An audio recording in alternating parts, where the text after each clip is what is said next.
Bonjour à toutes et à tous, j'espère que vous allez bien. Aujourd'hui, on se retrouve pour les pronostics de la Ligue 1. Donc, c'est la 26e journée de Ligue 1. Donc, les pronostics sont prêts comme d'habitude.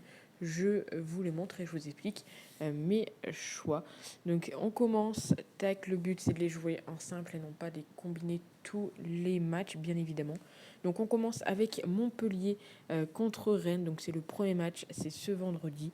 Donc, du côté de Montpellier, ils sont actuellement 9e, Rennes est 5e. Donc ici, je pars sur un petit pronostic qui a de fortes chances de passer. C'est tout simplement le fait que Rennes inscrive le premier but. Au niveau des face-à-face, ça passe 8 fois sur 10. Donc c'est coté à 1,61. Le second match, Strasbourg contre Nice. Donc ici, match de haut de tableau, 3e contre 4e.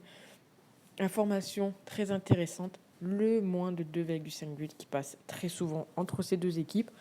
On le constate également du côté de Nice, donc cote à 1,74 pour le moins de 2,5 entre Strasbourg et Nice. On continue avec le PSG contre Saint-Etienne.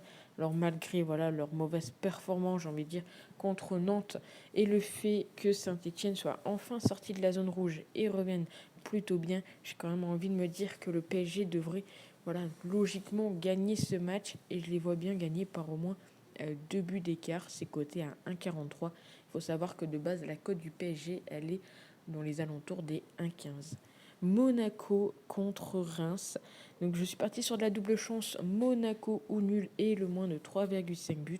Pourquoi? Tout simplement parce qu'il faut faire très attention à cette équipe de Reims, qui est l'équipe qui fait le plus de matchs nuls en Ligue 1. Et du côté de Monaco, ces derniers temps, ils ont enchaîné 2 matchs nuls. Alors, ils pourraient en enchaîner bien évidemment un troisième. Et le moins de 3,5 buts, il faut savoir qu'entre ces deux équipes, il est très rare qu'on ait le plus de 2,5 buts. Très souvent, on a le moins de 2,5. Et vous le savez, quand je joue de la double chance et nombre de buts, je sécurise toujours avec un but en plus, tout simplement. Donc ici, c'est coté à 1,49. Grosse cote ensuite pour le match de Metz contre Nantes. Je tente une petite folie.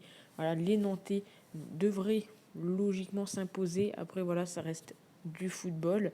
Metz qui sont en zone rouge, ils peuvent toujours s'en sortir. Donc, ils ont vraiment tout à jouer. Là où Nantes est 7e. Donc, bon, à part peut-être aller chercher la Ligue Conférence, Ligue Europa, c'est encore possible pour Nantes.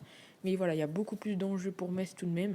Mais je tente un petit coup le fait que Nantes gagne à la mi-temps. C'est quelque chose qui passe assez souvent du côté des Nantais. Et là, la cote est vraiment très intéressante, un cote à 3,15.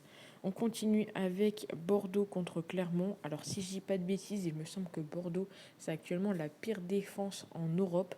Donc, attention tout de même à ça. Mais il ne faut pas oublier que Bordeaux, malgré le fait qu'ils prennent beaucoup de buts, ils arrivent également à inscrire pas mal de buts, malgré le fait qu'ils soient derniers actuellement. Ils ont quand même mis 37 buts, donc c'est pas rien, faut pas négliger. Et Clermont est également une équipe qui prend quand même pas mal de buts. Donc pourquoi pas tenter le but des deux équipes qui est coté à 1,68.